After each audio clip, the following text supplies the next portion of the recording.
Zaman itu saya merasakan masuk di situ itu sudah getarannya aja luar biasa, dan orang-orang yang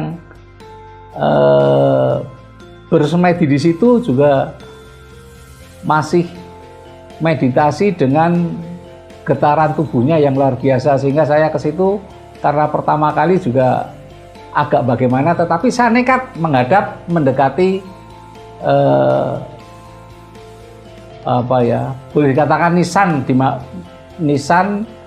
di mana Pak Prabu Jayabaya itu mokso. Orang lain hanya ada di pendopo jauh dari situ. Saya maju sendiri ke situ. Nah, saat maju sendiri inilah dua supervisor saya dan satu medical assistant saya memoto saya. Semua moto bertiga. Tapi apa yang terjadi setelah keluar dari situ mau ke Patirtan Kamandanu, semua foto dibuka itu tidak ada yang jadi, kosong semua. Hitam semua, nggak ada yang jadi. Sehingga waktu itu memang beliau yang teman-teman anak buah saya yang nggak percaya seperti itu akhirnya meyakini bahwa memang energi leluhur itu ada. Disitulah dia akhirnya percaya bahwasannya memang energi leluhur ada, dan memang tidak bisa dibantah karena teknologi saat itu tidak bisa memperlihatkan gambar saat saya meditasi di situ. Padahal niat dia itu jelek. Kalau saya meditasi di situ, gambar itu ada akan disebarkan di grup perusahaan saya bahwa saya, tetapi kita semua bisa melihat belum banyak orang pintar yang mengabdikan ilmunya kepada sesamanya, kecuali dengan imbalan gaji. Prabu Brawijaya meninggalkan kekayaannya, meninggalkan segala-galanya, tahtanya, dia menyebarkan ilmunya tanpa menerima imbalan.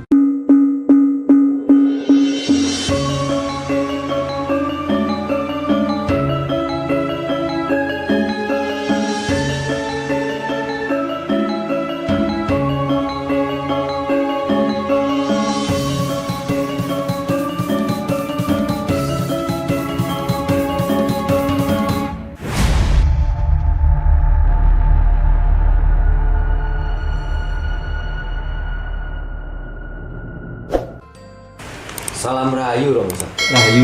Rahayu. Saya mendengar Romo habis melaksanakan dawuh untuk berkunjung ke Kediri. Untuk bertemu siapakah Romo ke Kediri? Ya, saya memang ada gambaran untuk berkunjung ke Pamoksan Prabu Jayabaya di Kediri.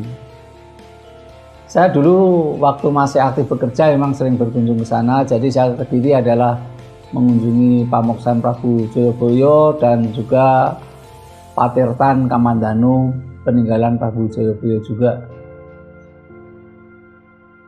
Prabu Jayabaya ini adalah seorang raja yang termasyhur dan terbesar, boleh dikatakan dari Panjalu, anak dari Prabu yang berkuasa di Ndoho Kediri. Jadi dia sangat termasyhur, dan Prabu Jayabaya ini sangat termasyhur. Kenapa? Karena memang punya peninggalan prasasti yang membuktikan itu. Gitu. Jadi Prabu Jayabaya ini ada peninggalan prasasti di Hantang, di Talang, dan bersama dengan orang yang ahli sastra di sana, dia juga mengarang buku Kakawin Mahabharata. Jadi memang peninggalannya itu membuktikan bahwa dia raja yang besar. Itu bukti itu, karena banyak kerajaan, banyak raja yang tidak meninggalan prasasti. Memang ada prasasti di Pajajaran, juga ada di prasasti di mana-mana ada, tapi di Jawa Tengah waktu Mataram kuno juga banyak prasasti yang ditinggalkan.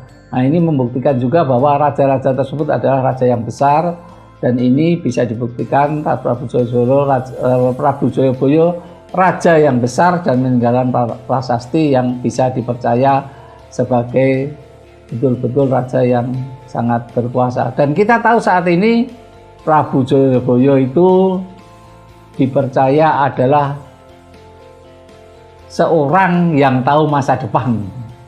Sehingga ada yang sangat terkenal, Ramalan Joyoboyo, walaupun bukunya dikarang oleh orang yang hidup pada tahun 1700-an. Prabu Joyoboyo hidup pada tahun 1150-an. Nah itu tetapi tidak masalah, karena yang mengarang buku Ramalan Joyoboyo ini juga tentu saja dia pasti mendapatkan buku-buku peninggalan zaman Joyoboyo aslinya, sehingga dia hanya supaya Ramalan Joyoboyo tidak hilang, dia dibukukan kembali. Itulah saya datang ke Kediri terutama adalah untuk menghadap Prabu Joyoboyo tersebut. Apa pesan yang Romo terima dari Prabu Joyoboyo? Ya, Prabu Joyoboyo memang yang saya temui perawaknya sangat besar, sangat tinggi, luar biasa. Inilah Prabu Joyoboyo. Saya pertama bertemu beliau mungkin sekitar 15 tahun yang lalu. Saya waktu itu masih bekerja sebagai manajer perusahaan farmasi, dan saya berkunjung ke sana di bawah supervisor saya dari Surabaya dan dari Malang, serta medical representative orang Kediri.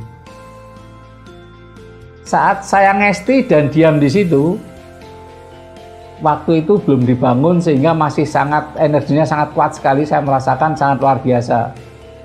Zaman itu saya merasakan masuk di situ itu sudah getarannya aja luar biasa, dan orang-orang yang bersemedi di situ juga masih meditasi dengan getaran tubuhnya yang luar biasa, sehingga saya ke situ karena pertama kali juga agak bagaimana, tetapi saya nekat mendekati boleh dikatakan nisan di mana Pak Prabu Joyoboyo itu mokso. Orang lain hanya ada di pendopo jauh dari situ. Saya maju sendiri ke situ. Nah, saat maju sendiri inilah dua supervisor saya dan satu medical representative saya memoto saya. Semua moto bertiga. Tapi apa yang terjadi setelah keluar dari situ mau ke Patirtan Kamandanu, semua foto dibuka itu tidak ada yang jadi, kosong semua. Hitam semua, nggak ada yang jadi. Sehingga waktu itu memang beliau yang teman-teman anak buah saya yang nggak percaya seperti itu akhirnya meyakini bahwa memang energi leluhur itu ada. Disitulah dia akhirnya percaya bahwasannya memang energi leluhur ada, dan memang tidak bisa dibantah karena teknologi saat itu tidak bisa memperlihatkan gambar saat saya meditasi di situ. Padahal niat dia itu jelek. Kalau saya meditasi di situ, gambar itu ada akan disebarkan di grup perusahaan saya bahwa saya ya istilah kasarnya musyrik gitulah. Ternyata memang akhirnya tidak muncul. Nah, saya kemarin juga ke sana kembali. Waktu saya mau ke makam itu ternyata kok disalahkan jalan sampai geblasuk 2 kali. Akhirnya apa? Berikutnya saya itu sampai ke Patirtan dulu. Saya kaget juga, loh kok ini ke Patirtan dulu. Di situ ada juru kunci Patirtan, ya cerita banyak dan sebagainya di Patirtan Kamandanu itu. Akhirnya saya menyadari kemungkinan saya disuruh mandi dulu di situ. Sehingga saya juga di situ duduk di Trimurti, ngesti sebentar. Habis ngesti, ternyata dari Trimurti jatuh bunga kantil yang saya tidak tahu asalnya dari mana. Pokoknya jatuh dari atas saja, saya terima. Terus setelah itu saya tanya sama juru kunci tanya saya berasal dari mana, saya sampaikan saya dari sini. Terus saya tanya, mandi sebaiknya di sumur, di utara, di tengah, atau di kanan? Terserah Bapak aja gitu. Terus saya bilang, kalau saya pantasnya mandi di mana? Akhirnya juru kunci bilang, Bapak sebaiknya mandi di sebelah kanan. Ya saya tidak mau apa-apa, terus tapi bapak nggak bawa anduk, saya ada anduk baru. Dia bawakan anduk baru, serahkan kepada saya, pokoknya mandi sebelah kanan. Akhirnya saya memang mandi sebelah kanan dan sebagainya. Dia mencarikan botol besar, menimbakan air, diberikan kepada saya, tolong bapak ini bawa pulang. Jadi akhirnya terjadilah dialog yang cukup bagus antara saya. Di situ juga ada beberapa spiritual. Jadi ada beberapa teman spiritual, mungkin 6 orang itu ada duduk di 3 gazebo yang ada di situ. Ya dia memperhatikan karena juru kunci itu kok melayani saya dengan mengambilkan air, memberikan anduk yang tidak diberikan kepada yang lain. Nah setelah itu ya sudah, saya karena memang tujuannya ke Pamuksan, setelah mandi selesai saya ke Pamuksan. Di Pamuksan saya ngesti bertemu yang Jayaboyo berkenan hadir, masih sama seperti yang dulu, yang besar, tinggi. Dia sampaikan pesan kepada saya. Saat bertemu dengan yang Prabu Jayaboyo, memang beliau berpesan, sekarang kamu bisa mengalami sendiri bahwa akan terjadi hal-hal yang tidak menyenangkan di bumi Nusantara. Saat saya ke sana memang belum ada kenaikan BBM dan sebagainya ya, belum ada demonstrasi, belum ada ini itu gitu. Akhirnya saya juga matur ya, apakah saya boleh tahu seperti apa hal-hal yang tidak baik itu? Nanti kamu akan tahu, beliau menjawab begitu. Tetapi gambarannya akan terjadi sedikit kegoncangan dari pemerintahan Bapak Jokowi. Jadi akan terjadi kegoncangan pemerintah Nusantara ini sementara. Tidak menyebut Pak Jokowi, tapi kegoncangan pemerintahan Nusantara ini. Saya menjabarkan sendiri bahwa itu goncangan pemerintahan Pak Jokowi. Nah, jadi kamu alami saja, sebentar kemudian akan terjadi peristiwa-peristiwa itu. Dan peristiwa itu semua orang harus mengikuti apa yang pernah saya lakukan. Saya sendiri kurang tahu apa yang pernah dilakukan oleh Prabu Jayaboyo. Beliau menjadi raja pada tahun 1135 sampai 1157. Tetapi waktu itu dia mengundurkan diri, menyerahkan tahta kerajaan yang dia sebetulnya masih muda kepada keturunannya. Dia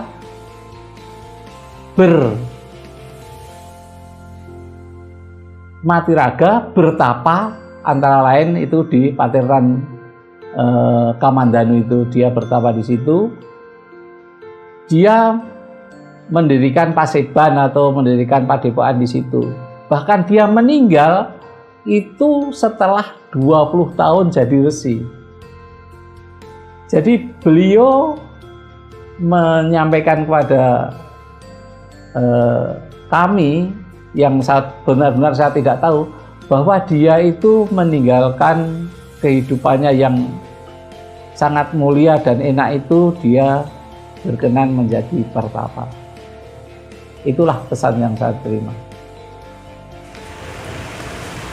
Kiranya Romo dapat menjabarkan pesan-pesan Prabu Jayaboyo untuk para pemimpin Nusantara. Ya sebetulnya secara tersirat sudah bisa kita ketahui ya, bagaimana dia menyampaikan pesan seperti itu tentang dirinya. Dengan demikian maka kalau Indonesia ke depan ini mau adil makmur, pesannya ya tirulah kehidupan dia. Jadi orang yang sudah sekarang mendapat kemakmuran, berbuatlah baik, berbuatlah yang apa dia punyai untuk sesamanya. Dia sebagai raja yang luar biasa punya ilmunya sangat tinggi karena dia juga bisa mengarang kakawin tentang Mahabharata itu. Ilmunya sangat tinggi, dia di padepokan di situ mengajarkan ilmunya itu kepada orang-orang yang mau belajar. Sehingga di Indonesia ini banyak sekali orang pandai, banyak sekali orang pintar. Tetapi kita semua bisa melihat belum banyak orang pintar yang mengabdikan ilmunya kepada sesamanya, kecuali dengan imbalan gaji. Prabu Brawijaya meninggalkan kekayaannya, meninggalkan segala-galanya, tahtanya, dia menyebarkan ilmunya tanpa menerima imbalan, tanpa menerima gaji. Inilah pesan utamanya. Kalau orang-orang pandai di Indonesia ini yang jumlahnya ratusan ribu ini bisa membuat padepokan kecil-kecil, entah ilmu apa dia ahlinya, disebarkan kepada masyarakat kecil, maka Indonesia akan mencapai kemakmuran yang luar biasa. Profesor pertanian menyebarkan ilmunya tentang pertanian, profesor teknik menyebarkan tekniknya kepada orang-orang yang memang mau belajar teknik tanpa minta imbalan. Dia mendirikan padepokan dan memberikan pelajaran dengan gratis.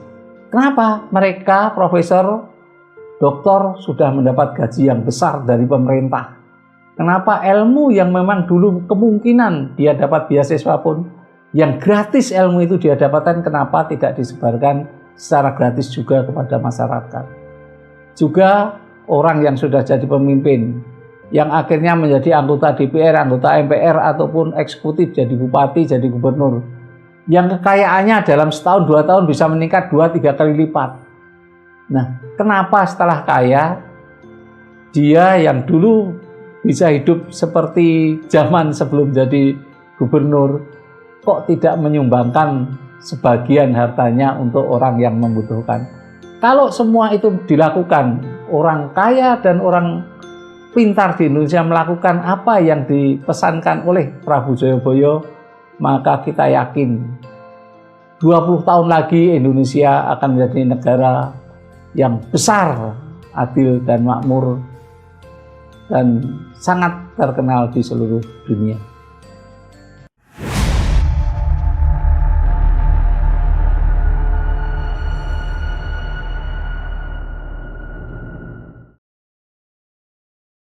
Terima kasih Anda berkenan subscribe untuk membantu mengembangkan channel ini.